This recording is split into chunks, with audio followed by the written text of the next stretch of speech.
she said that if God truly is, you know, all love and all light, and he is the purest light and he's the purest love, then a thing like hell, or such a realm like hell, shouldn't exist, because that conflicts with each other. Yes, absolutely, absolutely.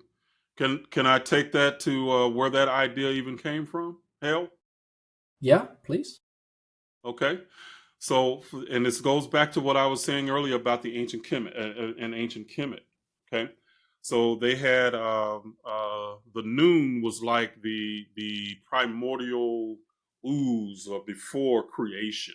Okay, and so it was the chaos, and out of the chaos really means possibilities, but out of the chaos comes Atum. Atum was the first fire. Okay, the initial thought process, and this again is just a personification, but the initial thought process of God existing, or the idea of the creator existing as the fire that is really in and a part of everything. So Atum was was known as the original fire. Atum was a lake of fire in which souls are born. So rather than hell, so in other words, it's the original fire that everything comes from. So hell was not a place you go when you die, or it's not an end place. The idea of a lake of fire was actually the place where all souls were born. It is the idea of the Big Bang, or that we can talk about. It's the idea of the beginning fire of creation that disseminated through multiplicity. So it's where souls are born, not where they die. Christianity flipped it. Okay. How did they flip it? The idea of the crucifixion. The Yeah. crucifixion, so when a soul incarnates onto the earth plane, that's the actual crucifixion.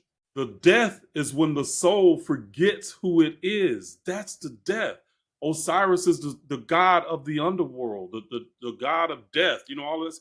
It's the when you forget who you are, that's the idea of the soul dying, not remembering anymore.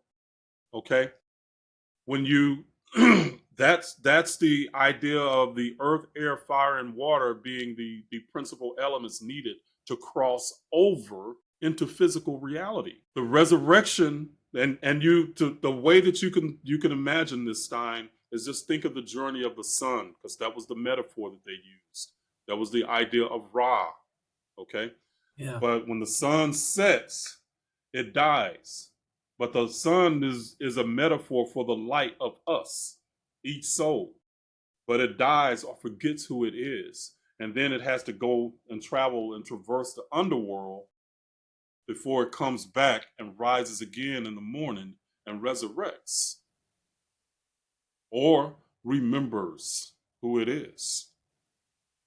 And Okay? brings back the light and the warmth, and yeah. Come back into the light, you come back into the warmth, you come back in.